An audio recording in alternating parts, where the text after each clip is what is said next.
I'd just like to start by saying a big thank you to all subscribers, as I have just reached my first 1,000 subs. I do all the research, writing, narration and composition myself, so I'm really grateful for your support and appreciate it very much. Please feel free to suggest any topics you'd like to see me cover in the future. In this video, I'm going to be covering 5 spooky unsolved crimes that took place on Devil's Night or Halloween. Some of these stories have many twists and turns, so I hope it piques your interest into looking into these cases further if you're a fan of unsolved crime. Ronald Sisman and Elizabeth PLATZMAN.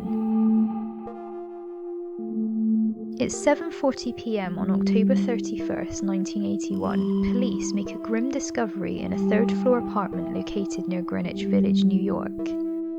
They find the bodies of 20-year-old Smith College student Elizabeth PLATZMAN and 39-year-old professional photographer Ronald Sisman. Both had been badly beaten and shot in the back of the head at close range in an execution style. All forms of identification had been removed from both bodies.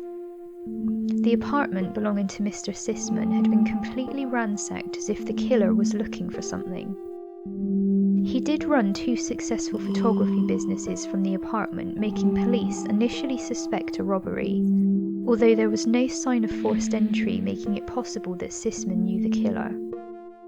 Sisman was also known to be involved in drugs and had been accused of trying to forcibly drug an actress called Melanie Haller the previous year.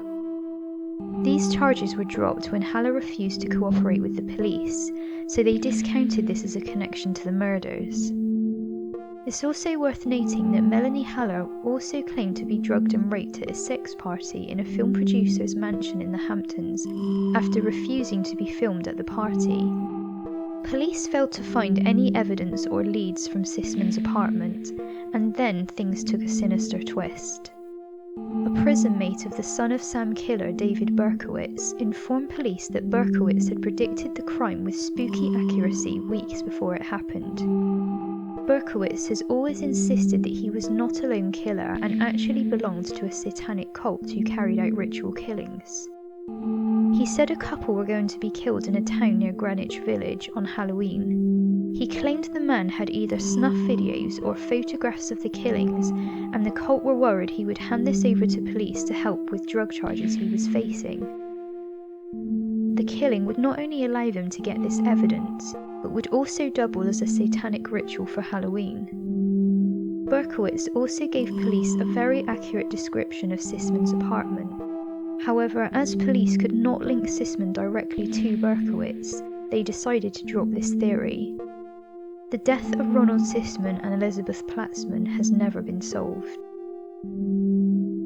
Tony Bagley. 7-year-old Tony Bagley had dressed up as a skeleton to go trick-or-treating with his mother, aunt and sister on Halloween in 1994. They had been out near their home in North Las Vegas when suddenly a man wearing a dark jogging suit jumped out from nearby bushes and opened fire on the family. Tony had been walking a little way in front of his family and was shot in the head. He was put on life support but later died from his injuries. His 10-year-old sister was shot in the abdomen and had to have part of her liver removed, but thankfully she survived. His mother and aunt sustained less severe injuries and also survived. It has long been speculated that the shooting was gang-related and linked to a drug deal gone wrong with Tony's father, Anthony Bagley. Despite this, police have never been able to make a direct link between this theory and the shooting. The case appeared on America's Most Wanted in 1996, but this didn't bring any new leads. A gambling mogul called Bob Stupak even offered a $100,000 reward for information leading to the capture of Tony's killer, but still no one came forward. The police even enlisted help from a psychic in a desperate attempt to solve the crime, but nothing came of the psychic's leads. In 1998, Tony's father was found guilty of an unrelated murder and is currently serving 2 life sentences. He has never come forward to say he knows Tony's killer or even the motivation for the shooting, so this case still remains unsolved.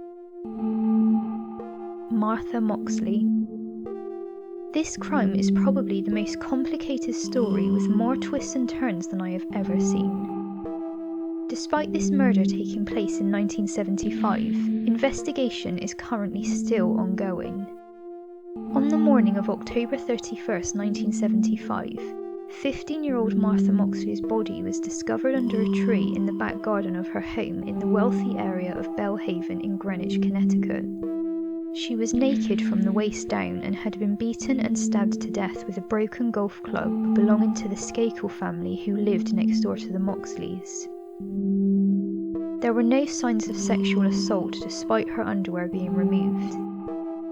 The murder caught worldwide attention because Rushton Skakel was the brother-in-law of Senator Robert F. Kennedy, and Rushton's two teenage sons, Michael and Thomas Skakel, quickly became prime suspects in the case. The events of what happened that night are not entirely clear, and there is much contradictory evidence, but I've tried to stick with what is widely considered fact. On the 30th of October, Martha and a few of her friends had been out celebrating Devil's Night. Michael and Thomas Skakel's new live-in tutor took the boys, a school friend and one of their cousins out for a meal. All of them had been drinking alcohol despite being underage. Rushton and his two teenage sons all reportedly had a drinking problem since the boy's mother died of cancer in 1973. It is said that the children were given large amounts of money and were largely left unsupervised. When they arrived home, they met Martha and her friends, and they all sat in the Skakel family car listening to music. At 9:30 p.m, Rushton Jr. told everyone to get out of the car as he was driving their cousin home. He states that Michael went with them in the car, and they stayed at their cousin's house to watch Monty Python's Flying Circus. Martha was last seen by her friends kissing Thomas Skakel at his home, and the two were seen, quote, falling behind a fence together, before her friends left. Thomas claimed that they had a sexual encounter together in the garden and then she returned home. This makes Thomas the last known person to see her alive. His alibi has always been sketchy and changed many times, but as he was cooperative with the police and he passed a lie detector test about the evening, he was dropped as a suspect. The suspicion then fell on the new live-in tutor, Kenneth Littleton. He claims to have gone straight to his room after returning home from the meal. He spiralled into alcoholism and mental health issues after the killing, and also failed 2 lie detector tests when questioned by the police, but claims this was due to stress.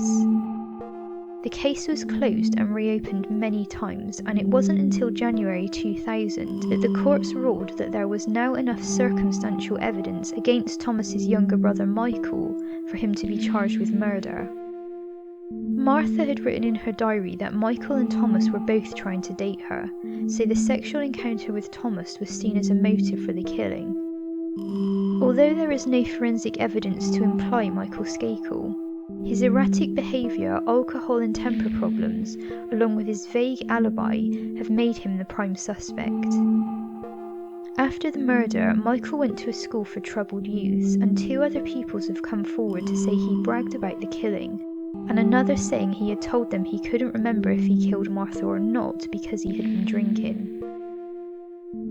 In June 2002, Michael was found guilty of murder and sentenced to 20 years.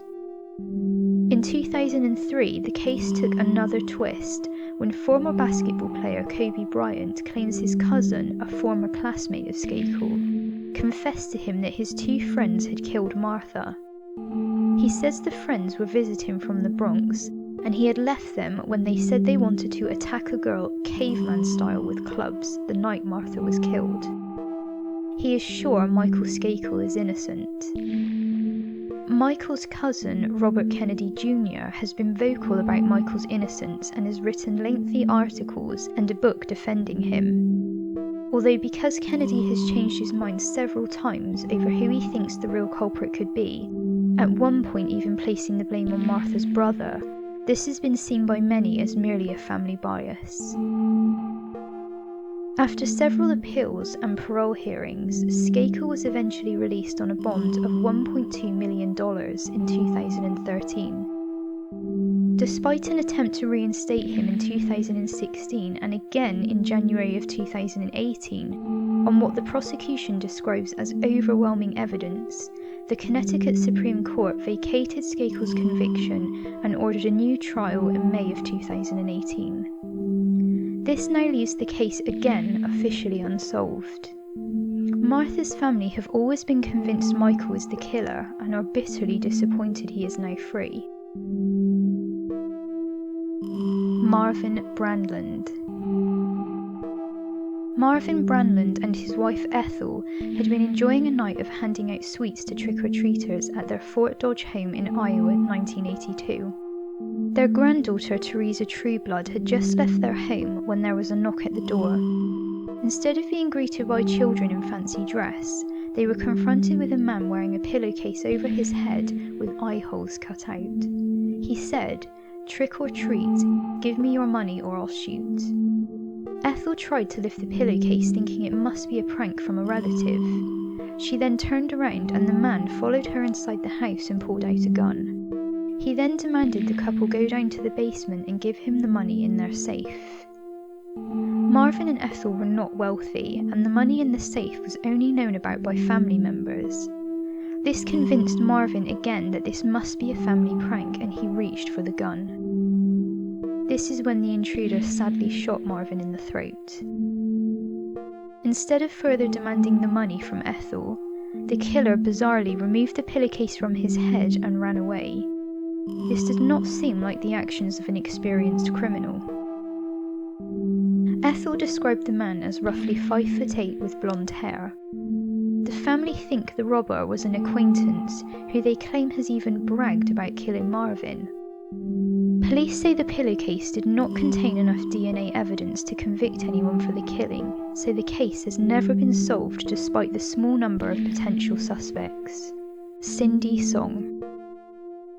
Cindy Song was a 21-year-old art major at Penn State University, Pennsylvania, who vanished in the early hours of Halloween in 2001 and has never been found. Cindy and two of her friends went to a fancy dress party that night at one of their favourite clubs. Cindy had dressed as a bunny. The girls partied at the club and then at a friend's house until 4 a.m. One of Cindy's friends then gave her a lift back to her apartment, and no one has seen her since.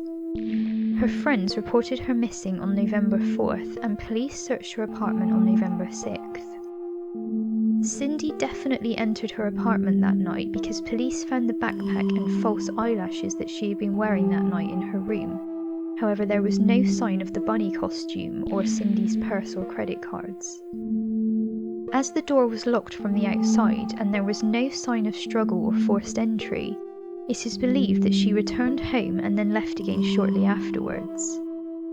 Police have never found any trace of Cindy, and her family have been highly critical of the police investigation. Police have also criticised the family, saying they destroyed potential evidence in the case by cleaning her apartment before it was properly investigated. The only lead in the case came in 2003 when professional criminal and suspected serial killer Hugo Selensky was made to stand trial for robbery and the murder of two people. During the trial, one of his former associates, Paul Weakley, became a police informant to avoid the death penalty. Among other horrors, Weakley claims that Selensky and his friend Michael Krakowski had abducted and killed Cindy. Police then stated that they had found more bodies in Selensky's garden, 2 at the bottom of a well and 5 burned in a pit just as Weakley had told them, but none of them were Cindy. However, in 2015, when Selensky and 2 of his defence team were being investigated for fraud and intimidating witnesses, it was revealed that the real number of bodies burned in the pit was actually estimated to be between 12 and 15. Some of the bones were so badly burnt that identification was impossible, although one of the bodies was confirmed to be Michael Krakowski. Hugo Selensky has only been found guilty of robbery and 2 murders despite the discovery of at least 12 bodies in his garden. And despite the information about Cindy's disappearance from a credible witness, Cindy's remains are still missing, so the case remains open. While researching Cindy's disappearance, I came across another story which I feel adds more weight to Selensky and Krakowski's guilt. A few months before Cindy vanished, 18-year-old Jennifer Berzalowski also vanished into thin air in Edwardsville, Pennsylvania. The last person to see her alive was her sister's boyfriend, Stephen Martin. He was known to be friends with none other than Selensky and Krakowski. Police questioned him, but he wasn't charged. In 2003, Jennifer's friend Felicia Thomas, who had been investigating Jennifer's disappearance, told her mother that she was convinced Stephen Martin had killed Jennifer and buried her under his house.